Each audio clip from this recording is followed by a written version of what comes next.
جب پوچھا گیا حضور یہ قربانیاں کیا ہیں، فرمایا تمہارے باپ ابراہیم کی سنت ہے، اور فرمایا کہ ان کو خوش دلی سے اللہ کی راہ میں قربان کرو۔ قیامت کے دن یہ اپنے بالوں کے ساتھ، اپنے سینگوں کے ساتھ اور اپنے کھروں کے ساتھ آئیں گے، اور یہ بھی ارشاد فرمایا کہ کل پل صراط پر یہ سواریاں بن کے تمہیں پل صراط سے پار لگائیں گے۔ اور جب قربانی کے لیے کوئی شخص جانور خوش دلی کے ساتھ رضائے الہی کے حصول کے لیے ذبح کرتا ہے تو اس جانور کا خون زمین پر گرنے سے قبل یہ عمل قبول کر لیا جاتا ہے۔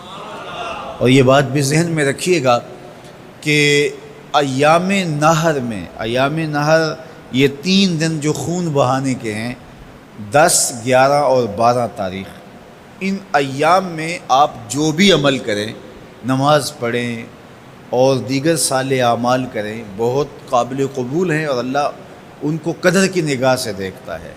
لیکن ان ایام میں جو سب سے زیادہ اللہ کو محبوب عمل ہے وہ راہ خدا میں خون بہانا ہے، قربانی پیش کرنا ہے۔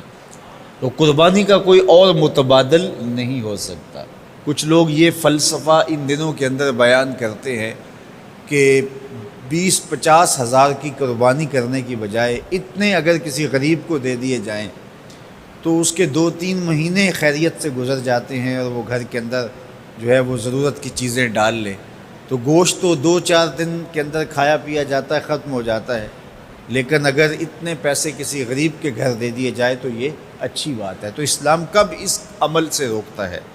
غریب کی مدد کیجیے، صرف عید کے دن ہی نہیں، مینڈے کی جگہ ہی نہیں، بلکہ اسلام تو راہ خدا میں جانور ذبح کر کے اسی جذبے کو بیدار کرنا چاہتا ہے کہ تمہیں گوشت کی ضرورت بھی نہیں تھی، پھر بھی تم نے ذبح کر دیا، تو جہاں ضرورت ہوگی اور تمہاری ہمسائیگی میں، تمہارے اطراف میں جب کوئی غریب ہوگا تو پھر تم اس کے لیے ذبح کیوں نہیں کرو گے؟ اس کے لیے تم قربانی کیوں نہیں کرو گے؟ اِثار کیوں نہیں کرو گے؟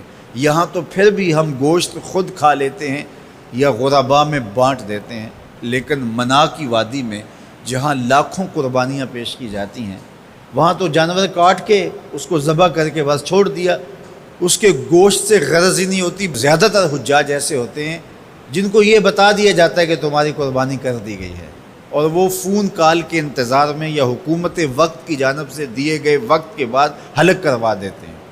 تو انہوں نے نہ اپنا جانور دیکھا ہوتا ہے، نہ اس کو ذبح ہوتے دیکھتے ہیں، تو صرف انہیں ٹائم بتلا دیا جاتا ہے یا ان کو کال کر دی جاتی ہے تو یہ ان کے لیے کافی ہوتا ہے۔ تو وہاں تو گوشت کھانا بھی مقصود نہیں، تو صرف اللہ کی رضا کے لیے جانور ذبح کرنا۔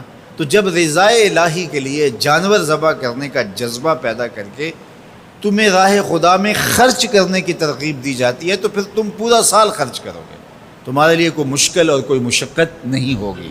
لیکن اگر تم جو ہے وہ اس جذبہ خیر سے نور حاصل نہیں کرو گے تو پھر تمہیں یہ دولت نصیب نہیں ہوگی۔ تو سب سے افضل عمل ان 3 ایام کے اندر جو بتایا گیا وہ یہی ہے کہ راہ خدا کے اندر خون بہانا ہے۔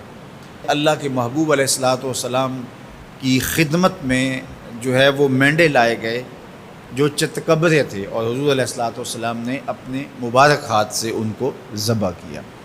تو عید قرباں یہ ایثار کی عید ہے، یہ قربانی کی عید ہے، اور اسلام ہمیں قربانی سکھاتا ہے۔ اسلام لمحہ لمحہ قربانی ہے، ایک ایک ساعت اسلام قربانی کا نام ہے، اور ہمیں درس زندگی یہی دیا جاتا ہے کہ ہم قربانی سے اپنی زندگی کو عبادت